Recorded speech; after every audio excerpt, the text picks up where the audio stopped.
Jadi kami dari kelompok Agustinus akan membahas mengenai ritual pemakaman di antara 3 agama, yaitu Buddha, Islam, dan Kristen.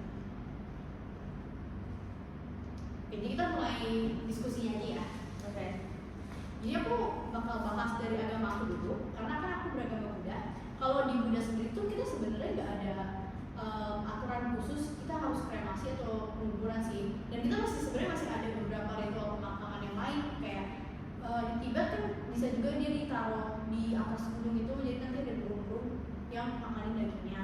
Nah, tapi kalau misalkan Buddha sendiri, kalau berdasarkan jurnal-jurnal yang aku baca itu, kebanyakan itu mereka dipengaruhi sama tradisi budaya setempat. Jadi mau mereka pilih kremasi atau penguburan itu ya tergantung sama kondisi di sekitar lah. Tapi sebenarnya kremasi yang lebih sering dipilih sih, karena kalau dari kremasi itu tubuh yang sebenarnya dipandang sebagai sarana buat melepaskan jiwa dari keterikatan dengan tubuh fisik. Terus itu juga mencerminkan sama ajaran Buddha mengenai ketidakkekalan atau anicca. Kalau dari kalian gimana?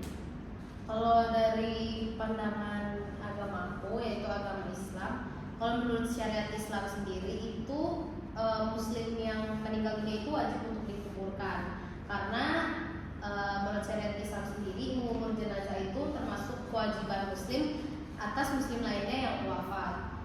Adapun juga memilih penguburan dibandingkan kremasi itu karena tubuh manusia dianggap amanah dari Allah Subhanahu wa Ta'ala yang harus dihormati atau dianggap sebagai pelanggaran martabat tubuh manusia itu sendiri.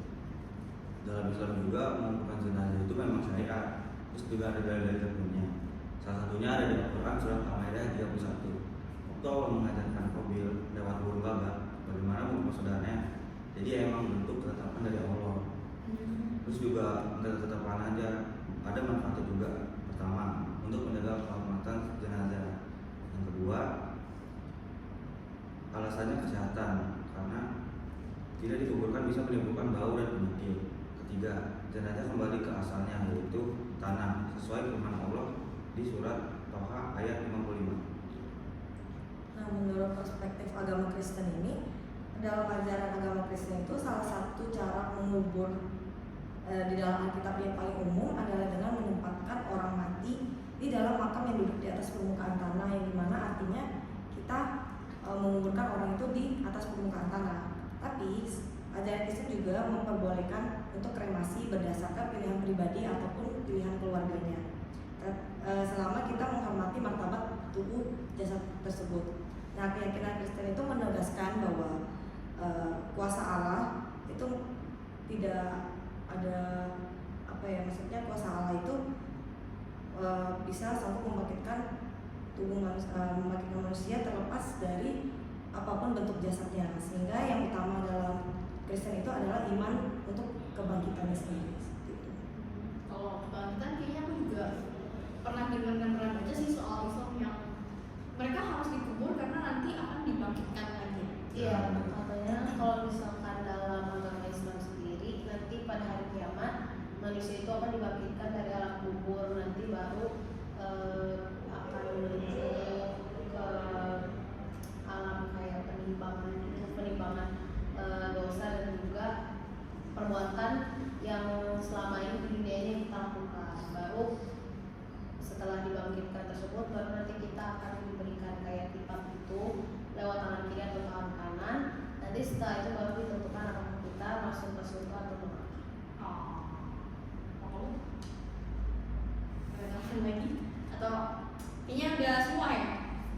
Kalau dari Islam itu Kalau di aku sebenarnya kan karena Buddha itu tidak ada konsep pencipta ya. Jadi kayak ada itu hukum karma. Jadi sama siklus kelahiran kembali atau sama sekarang. Jadi proses kematian itu sebenarnya lebih menekankan sama perpindahan kesadaran seseorang setelah dia meninggal. Jadi dia udah terlepas dari keterikatan duniawi. Karena kita menganggap kalau tubuh kita itu sebenarnya bukan milik kita. Kita itu tanpa aku atau anata gitu. Jadi sebenarnya yang nanti berpindah setelah kita meninggal itu ya cuma kesadaran doang, tidak ada tubuhnya itu udah nggak ada gitu. Pokoknya kita menganggap kalau semuanya itu tidak kekal lah, terus penuh penderitaan juga di dunia ini, begitu. Kalau di kalian ini konsep Tuhan itu ada? Iya. Saya kita kayak dari Kristen dan dari Islam itu juga mirip, di mana nanti di hari kebangkitan itu kita akan menuju ke penghakiman, di mana nanti kita ada dihakimi dosa-dosa yang kita udah lakukan di dunia sekarang.